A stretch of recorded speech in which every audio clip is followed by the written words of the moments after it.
Likkutei Torah Tzav, page 34, second column.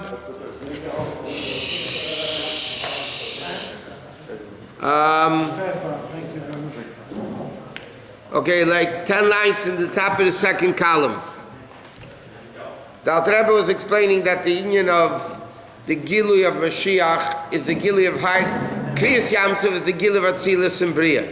The Gilui of Yosef is going to be the Gilui of Atik, Keser, the highest levels of Elokus, into Atzilus.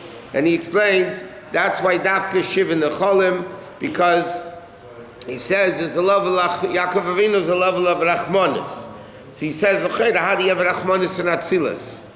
So he says because the Rachmanis of Yaakov Avinu, the way the Neshama comes down into a very low place, but L'aseh Lave, when the world will be elevated, so then he can say the level of well, this is what we're up to now.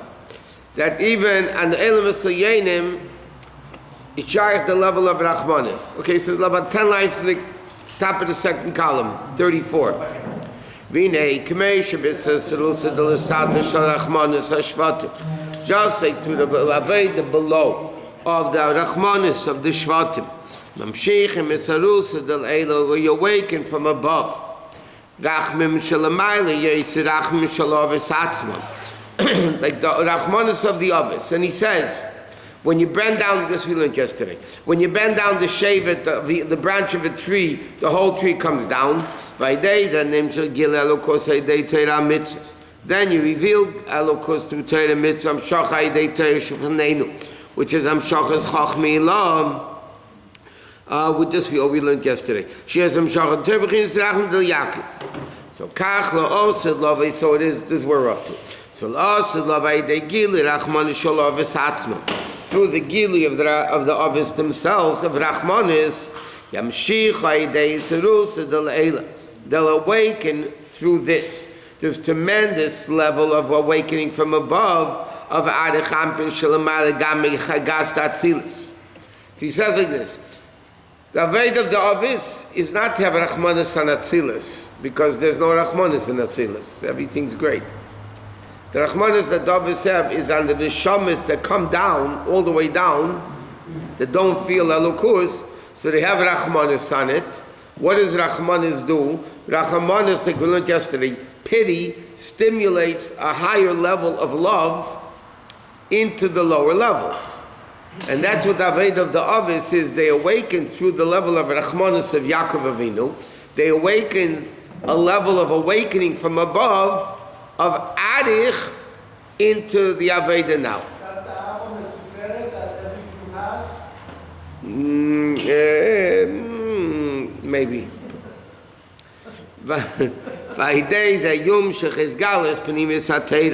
And through this level of awakening from above becomes revealed the Pnimis HaTeira, which is Meich and Stima, which is Meich of Keser, Shelamai Mechochma Atzilus.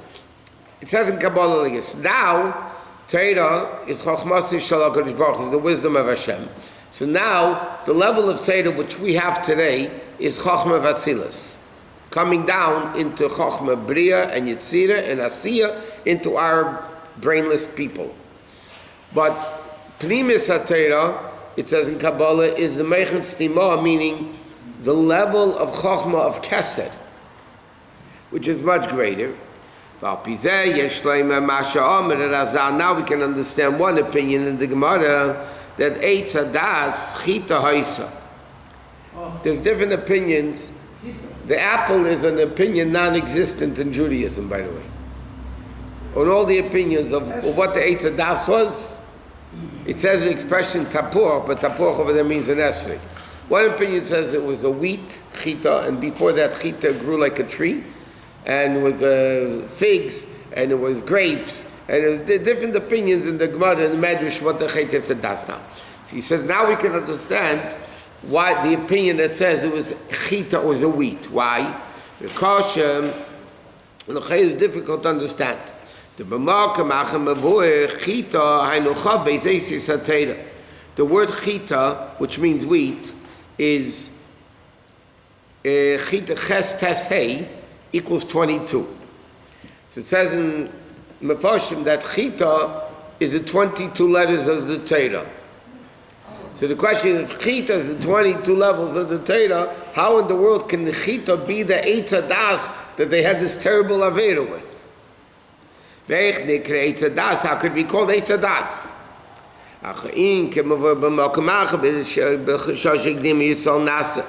The Nishma, Torah Shebeksav, it says in Kabbalah like this. Torah Shebeksav, the written Torah, is Eitz Chaim Hi. In Torah Shebal Peh. Nikr B'Zayir Ilana de Tevera. Okay, you know those people, and we say it by Hagba, but you know the Eitz Chaim Hila Machzikim Bob is Simcha Ma'usha, right? When they bring a Sefer Torah back, we say it by Hagba. Okay, Eitz Chaim Hi Torah refers to the Eitz Chaim. So it says in Kabbalah, in the Gan Eden, right before they were thrown out, there was Eitz Hadas, Eitz Chaim, and Eitz Hadas. So it says in Kabbalah, Eitz HaChaim is Torah Shebeksav, and Eitz Hadas Tevera is Torah Shebal Peh. Okay? So he says, V'loi shehi chas shom Eitz Hadas Tevera. So he says like this, that these are rights, Eitz Hadas is the Torah Shebal Peh, oral Torah. He said, but l'chei, what does it mean, Tevera? How could you have Ra in Torah Shebal Peh? Ki Torah she chas shom Eitz Hadas Tevera. Ki Torah Shebal Peh Malchus Datzilis Il v'Gamer Echad. L'chei, Torah Shebal Peh is Malchus of Atzilis, which is all Kedusha. How can you say there's Lo Yugur Chara? There's no Ra in Atzilis.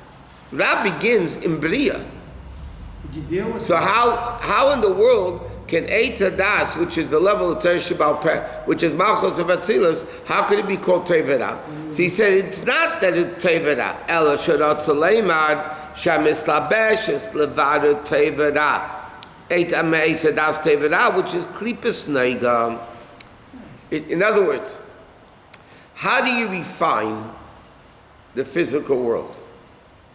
With Torah Shebeksav, you can't refine the physical world because you don't know what in the world it means. Torah Shebal Peh teaches us what it means. It says in Torah, don't do work on Shabbos. Yeah? Who, what, when, where? Torah says, don't eat this, do that. What, who, what, when, where? Torah Shebal Peh explains it, how to do it. Yeah? So, what's the purpose of positive mitzvahs? The purpose of positive mitzvahs is to elevate the physical world. Now, the Torah says, eat matzah. What's matzah? What makes it matzah? What makes it chumash? What? We don't know from chumash. It's all the oral Torah. So, what does Torah Shebal Peh do? It's all good. It's all kedusha. But it comes down into the level of klipas noiga that could be elevated to elevate that part of the world. And that's why it's called Tevera. Because what's the avoid of Torah Shebal Peh? To separate Tev from Ra. It's not that Torah Shebal Peh is Tevera. Because you can't say Ra bad and Torah Shebal Peh. What it means is that the function of Torah Shebal Peh is to elevate, separate the Tev from the Ra. Here. Is that how it was in the world of Torah? No, in the world of Torah, you didn't have all these things. There was, like they say, balagan.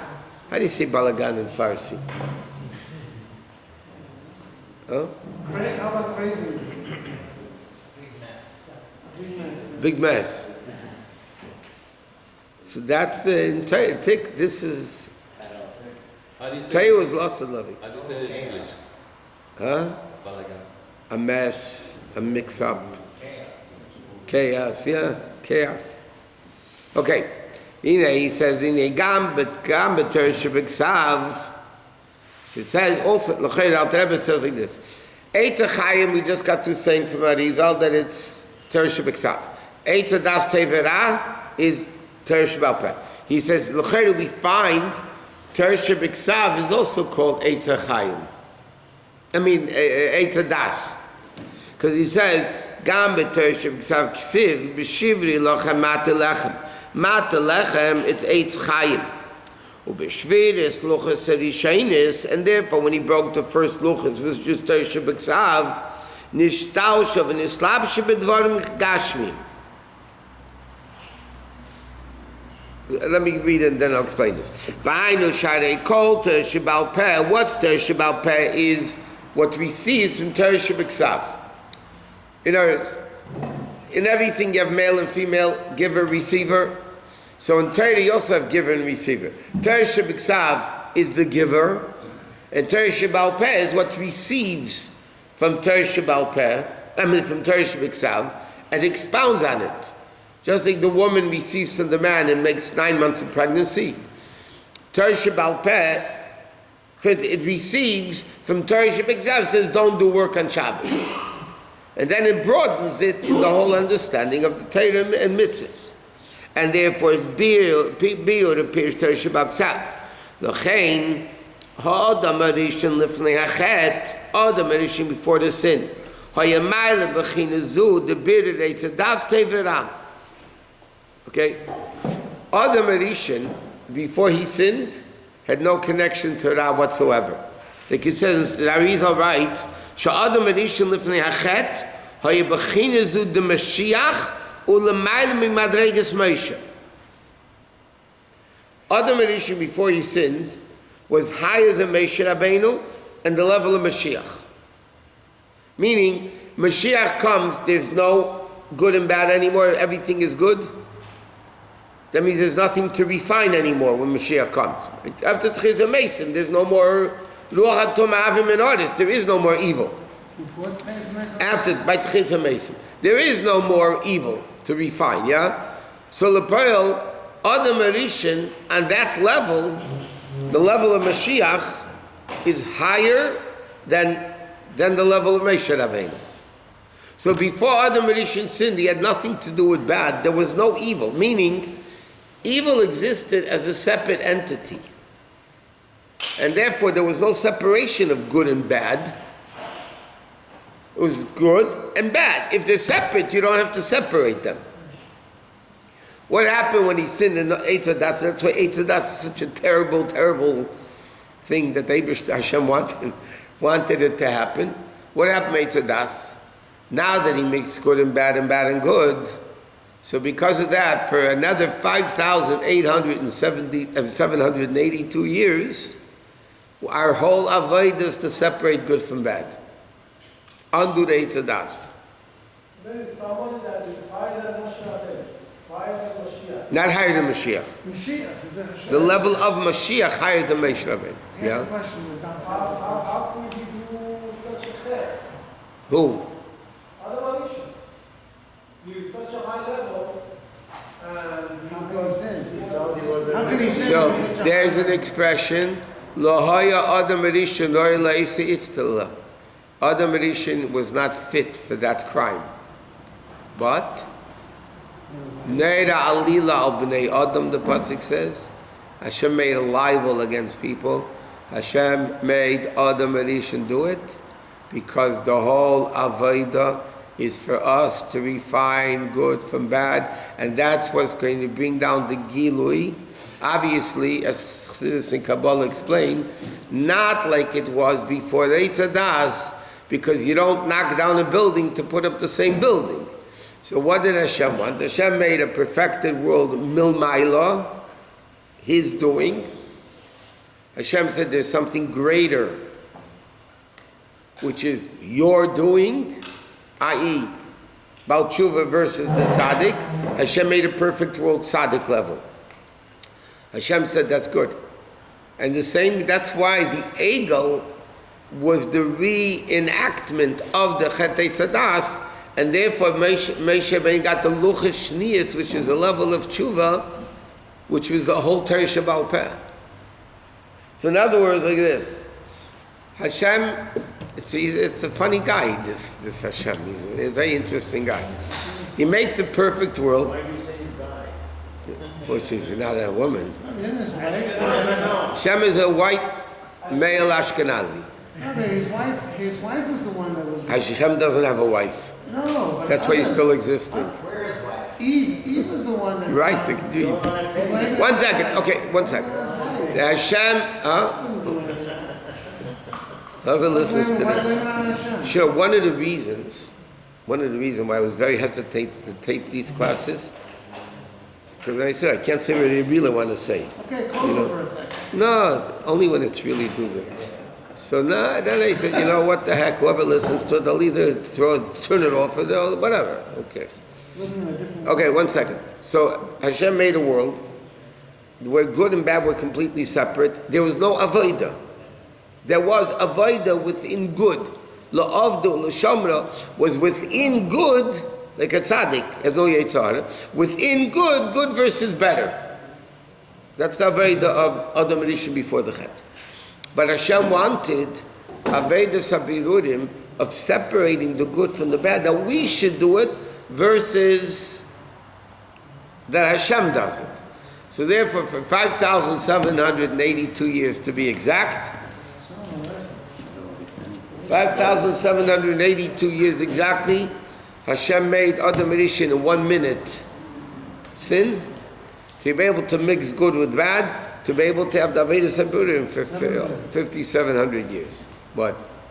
How could Adam know what to do from just the true knowledge or the Torah without the... Hashem gave him 6 mitzvahs. The Sheva mitzvahs b'nei Noach are called Sheva mitzvahs b'nei Noach, one they call b'nei Adam. So the Gemara says in Sanhedrin, the Rambam brings it down in Hilchos Melachim. Adam Rishon was given 6 mitzvahs. The 7th mitzvah, which is not eating a live limb off an animal, wasn't applicable to him because until the flood they were not allowed to eat meat anyway. So you can't have a mitzvah of not eating a live limb off an animal, you're not allowed to eat animals. So Adam Rishon, so he was given 6 mitzvahs to do. And they were all negative mitzvahs. He had access to the whole tree of knowledge. He had the access to the tree of knowledge, but he wasn't supposed to eat it. Because by eating it, what he did was homogenize good and bad. And then Hashem says, okay, now that you did this mess that I made you do, by the way, I made you spill the mess in the back, the mess, chametz mess. And Hashem says, okay, now you go do it yourself. And that's the whole purpose of the world. So Matan Torah undid the Chet Tzadas. Matan Torah undid. Paskas or Masa. The Eibishter said, you know what, I don't like it the other way. She made the Jews sin in the ego. They made him sin in the ego to reenact the Eitzadas. That means we are robots. But in a higher level. What? That means we are robots. Well- Even Adam Arishon was not off the hook. Hashem wanted certain things. You're not a robot if you have free choice. And by the way, according to the Baal Shem Tov, free choice is only in Torah mitzvahs. But that's why you're not a robot. If you'd be a robot and you're programmed to do something, there's no reward and punishment. Because if you're programmed to do good, you do good. If you're programmed to do bad, you do bad. We're not robots because we have free choice. That's the whole word. We're not robots. Adam Arishon was the ultimate good. Until he sinned. Made him, Until he sinned. Why Hashem made him? made him sin. Hashem made him sin Why because did he Hashem had make him plans. sin? That was part of the plan. Why blame Hashem for everything? It's his wife that caused him to sin. Why blame Hashem? Well, I blame the wife. I don't understand why you're blaming Hashem. Why blame Did anybody blame Hashem? No. I said, this is what Hashem wants. It's not blaming him. This is what he wants. If somebody does what he wants, then you blame him for it. That's what he You wants. have a choice to do, yes. Did Hashem have a choice?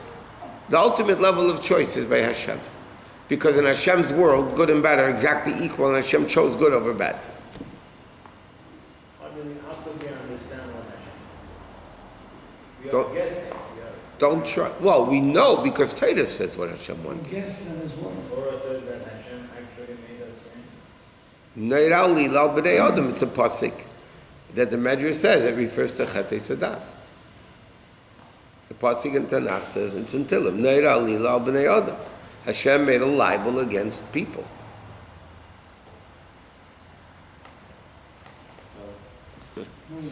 And that's what the story is. Okay. But that, well, I mean, come on, we learned this a million times already. The whole Inyan, the Chetei Tzadas, is what Hashem wanted, and Hashem wanted the ego. It's a very simple thing. Before a person sins, does Hashem want us to sin? No. After we sinned, that was our choice, and we sinned. Did Hashem want us to sin? 100%. You know how I know? Let's say you ate something you're not allowed to, yeah? Who allowed your mouth to move? Sure. Who allowed your hand to move, to put the stuff? If Hashem didn't want us to sin, He would, God forbid, paralyze the hand, paralyze the mouth, and you wouldn't be able to eat it. What do we do? Did Hashem allow us to eat it? Yes. We're sinning because before we sinned, Hashem says, don't do it, and we did it. But after the fact, Chassidus says, obviously Hashem wanted it to happen after the fact. Why does Hashem want it to happen? Then we should do tshuva and reach a higher level, but then if we didn't sin. But you can't say that before the sin, because it doesn't work. Okay,